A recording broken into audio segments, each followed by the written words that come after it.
Hello everyone, I am Crawlers and this is a video of some fun in the community map project, jungle map obviously with no particular reason for it, just some random gameplay here.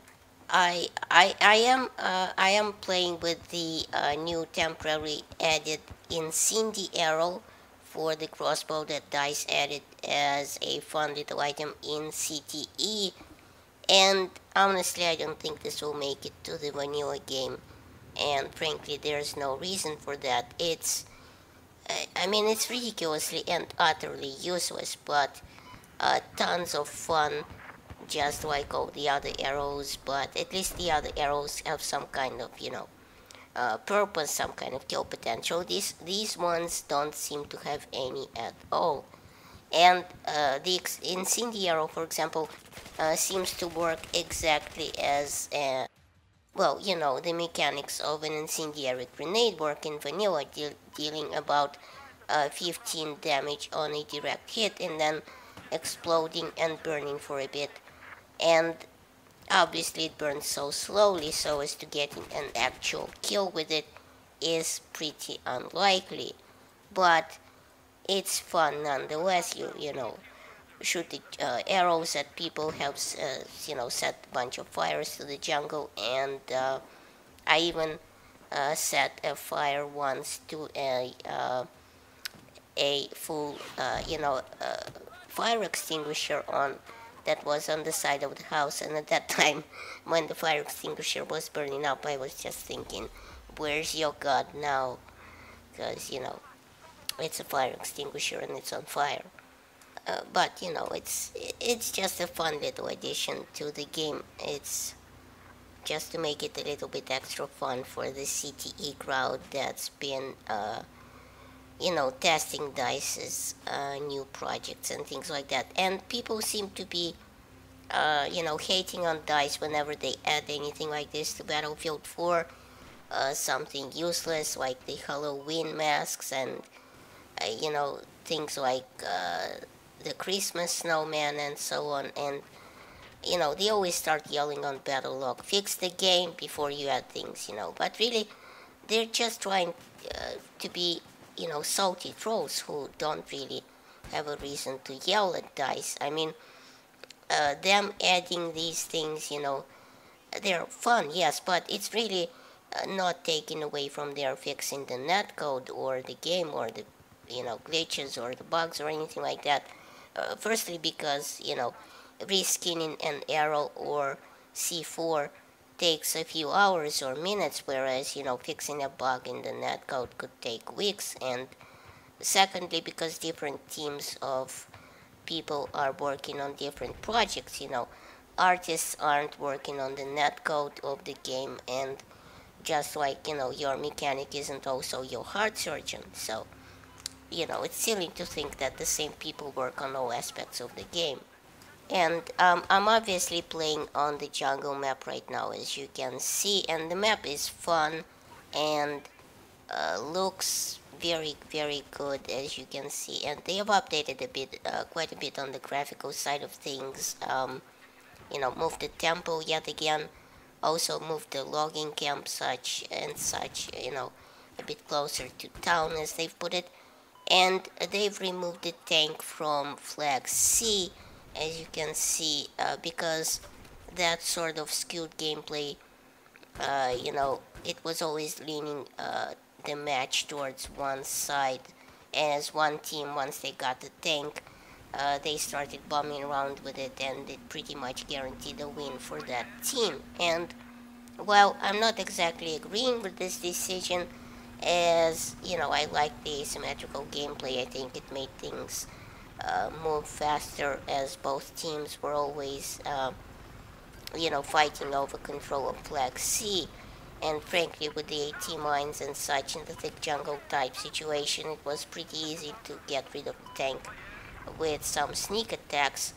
Having said that, a lot of people on the forums and Reddit didn't really like it, and so obviously DICE listened to them, and I'm kind of alright with that decision, you know. So now all you have left is the LAVs and the ribs and the airboats and the transport choppers, obviously, which are extremely annoying in the right hands. They can just clean up with the miniguns.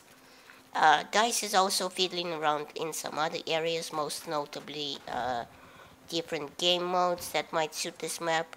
Domination is something they say fits, and frankly, I tend to agree. I like domination in Battlefield 4. It's like TDM with a purpose, you know, with a sense that you are actually, you know, playing the objective a little bit besides getting kills.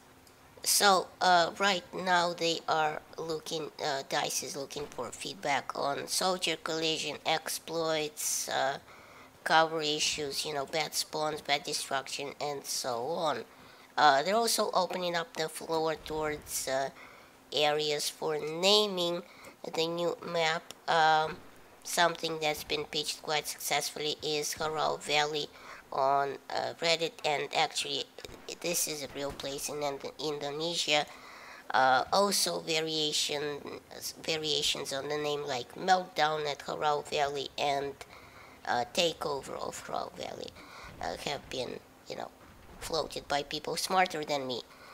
And in another bit of sad, not so new news is yet another reason that's completely unrelated to this map, I suppose, is another reason consoles are holding back the PC, even if that's somewhat indirectly, as I'll explain as I'll get into in a second here.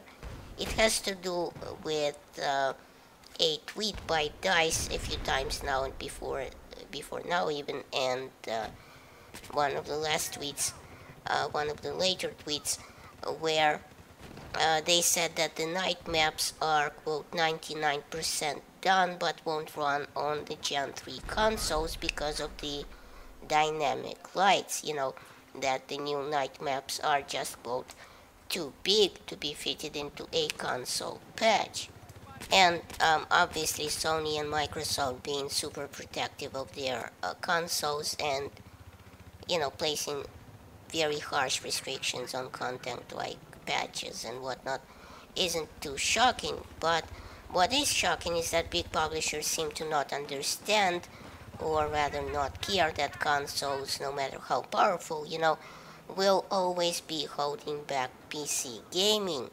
And because big publishers, and this isn't only limited to EA obviously, are trying to, you know, milk gamers on all platforms at once, today's games become these ridiculously unwieldy behemoths that just have to work on all platforms that end up working on none of them. You know, we all remember the clusterfuck cosmic proportions that the Battlefield 4 was on release, and that wasn't only because the game is so bloated with needless devices and gadgets and that most of us don't use, like 10 different launchers and 5 different suppressors that do the same thing, and, you know, several sites that are super similar, like the Coyote RD, as Hollow, you know, the Russian Cobra. And no, most of the problems are across platforms because, you know, and because developers are made by the publisher to fit this huge and complicated game to all platforms, it basically ends up fitting none of them. And, you know, because it's like, you know, entering 10 marathons at once and winning none of them because you're too tired to run in the first place. But, you know, at the same time, the restrictions of the oldest console, and right now that is the so-called last gen consoles or Gen 3, they are holding back all other, even the most powerful platforms in this case, and I suppose in all cases this will be the PC because, you know, they are scalable and will always be. We end up with these dumbed down games that are made to work on 15 platforms at once. And actually I was watching a video the other day, a history of Need for Speed games on YouTube, and besides it being very nostalgic since I owned most of these games, it occurred to me that games made for 15 platforms wasn't always the case. For example, the earliest Need for Speed games were just made for the PC and PlayStation, and that's it. Nowadays they are made for PC, PS4, Xbox One, Xbox, PS2, mobile, and probably some handheld crap too. And same with Battlefield. And guess what happens? It doesn't take a genius to figure out that the PS2s and Xboxes are holding back the PC. As it turns out, that the patch won't be big enough to hold both the night maps and the community map Project Jungle map on those platforms at the same time, which is probably why we haven't heard anything about the night go mode since probably forever. So, it's very possible that Infiltration of Shanghai won't make it to the patch because, it can't fit on those platforms, and the destructible lights and everything are just too big for it, for the old consoles to handle. So, DICE, or rather EA, because the developer has no say in these marketing decisions, I guess, they will have to decide whether they want the community map, project map, and the graveyard shift and Zavod in the next patch, or just the Infiltration of Shanghai. And I'm guessing they'll choose 2 maps versus 1. This is very sad to hear because, it's been a thing forever. Consoles will always be holding back PC gaming, and I don't mean that just because I'm a PC elitist. It's just a plain and simple truth.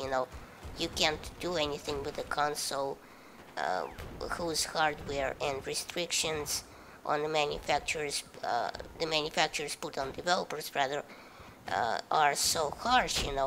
Obviously for the PC that's another matter.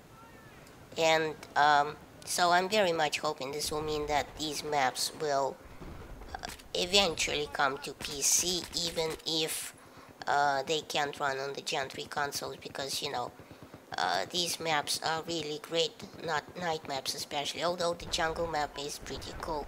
I mean, I base this fact on, well, it's not really a fact, it's more of my thinking, on the fact that Dragon Valley map for the PC is also too big to fit on the last gen console, so DICE isn't even trying, and I take it the PC will get it anyway. So, kudos to them breaking free from the restrictions. And having said all this, it's still hard to see what the console's restrictions to the PC gaming. Too often we've seen, dumbed down graphics or features or frame rate locks or basic functions that won't fit on the console because of, damned lack of buttons and on the controller and such. But I think I've ranted on long enough. Leave me a comment, guys. Tell me what you think of this whole mess below. And thanks for watching. Please rate and share this video. It helps my channel grow. Check out my other videos at the end of this one. And remember, in Soviet Russia, YouTube subscribes you.